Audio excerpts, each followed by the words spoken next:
Hi everyone! Today I'm going to reveal to you the 5 books that changed my life. Each one of these has profoundly shifted my thinking or given me a new perspective or a new way to live my life, and so I'm really excited to share with you today. Let me start by saying that I really believe in the power of words. When I was little, I loved to read, and growing up I was tearing through books, but I think when I was in college especially, having assigned readings and so much work all the time, I lost my love for reading for pleasure.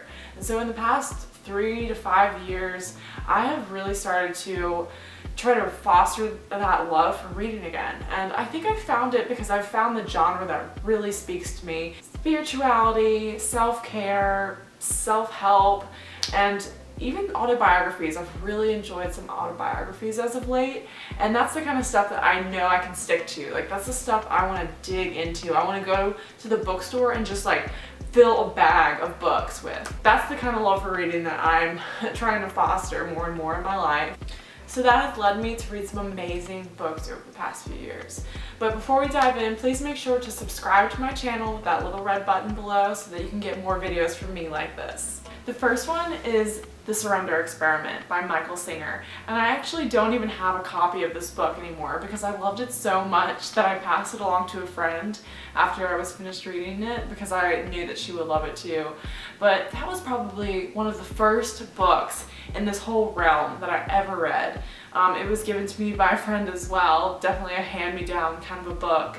And it is Michael Singer's experience tapping into his own serenity and just radically changing his life. And so he chronicles years of his life with this experiment, letting go. He just surrenders to the things that come to him in his life. And at the time, that was such a crazy thing for me to understand. I just could not wrap my head around it.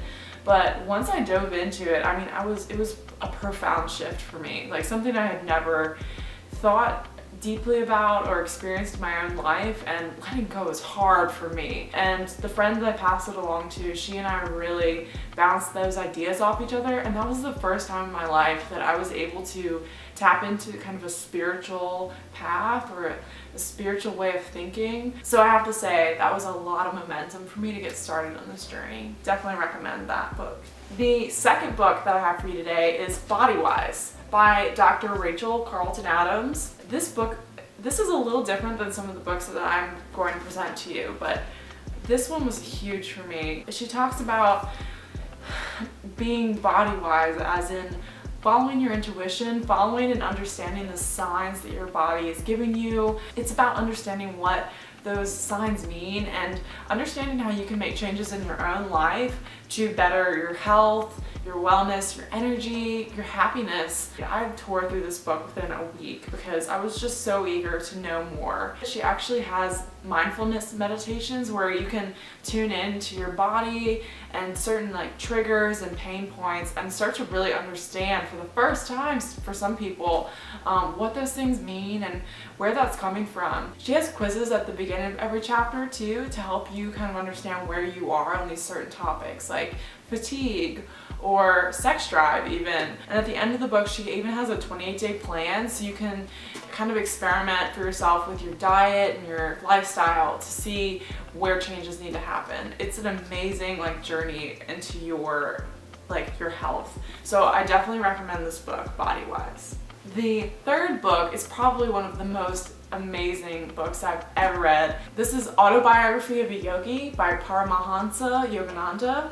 And when I read this book, I don't think I was even ready for what this was about to bring into my life. It is profound. So this yogi chronicles his life as a young boy in India, growing up in that society and knowing the whole time that he was destined for a life like this. And he talks about just people that he'd met along his journey, spiritual teachers that he had, his family's reaction to his own journey. And in it, he accounts some amazing people. He met these iconic yogis throughout his life. I think one of the most amazing bits of this book that really just blew my mind was just kind of the idea that religion is so intertwined, different religions across the world. He talks a lot about Christianity and Buddhism and yogic traditions. He also talks about his experience coming to America, because he is probably one of the main reasons why yoga is so prevalent in the United States. Ultimately, this book truly changed my life. I definitely recommend it to anyone, and I'm actually going to read it myself again in the next few months because there's so much in here to dive into. Okay, book number 4 is Michael Singer's The Untethered Soul. And so this is the book that he was writing during at least a part of his experience while he wrote Surrender Experiment. He recounts his experience writing this book and his journey in order to even be able to write this book. And this one is sort of, it's more of a self-help thing where he really walks you through the emotions that you experience and how to understand what those mean and understand the stories that we're telling ourselves. He talks a lot about harnessing the energy that you have within yourself and how you can apply that to your day-to-day if you really mindfully practice the principles that he discusses. I think this is the kind of book where you start reading and it's almost over your head. I mean, depending on where you are in your journey, this book, it's deep and it's hard to understand actually at first, and then as you move through it though, I think you start to learn. As you get through chapters 8, 9, 10, you move through the book, it starts to sink in. So this is definitely a good My Modern Mantra book to live by. Okay, the last book I'm going to show you guys is something you're probably familiar with, but it's Eat, Pray, Love. Okay, so hear me out, guys.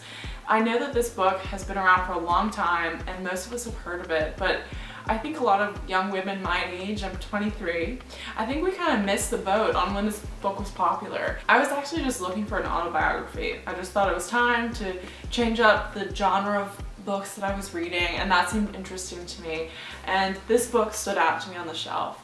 And of course, because everyone has heard of this, but I have to say that like there's so much depth of understanding and knowledge in Elizabeth Gilbert's writing. She really gets it, and it's funny. It's truly like, it's fun to read, but she discusses her, you know, her life falls apart, she has a crazy divorce.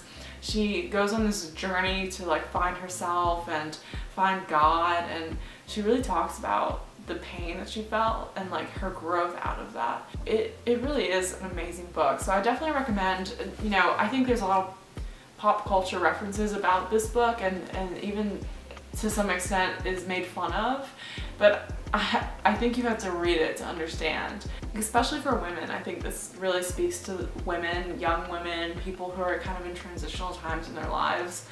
I would highly recommend it, and I think this is the kind of book that I will reread over and over again. I would say it's also a bit of a lighter read. Like, this is something you could read at the beach or whatever. It discusses these deep topics without being so deep, like without going so intense that it's hard to read. Like, it really is so relatable. I mean, it's just this woman's journey that I think anyone at a transitional period in their life can really relate to. Alright y'all, that's all I have for you today. Those 5 books really changed my life, and I definitely recommend them to you. If you liked this video, please subscribe down below. This is My Modern Mantra. Namaste.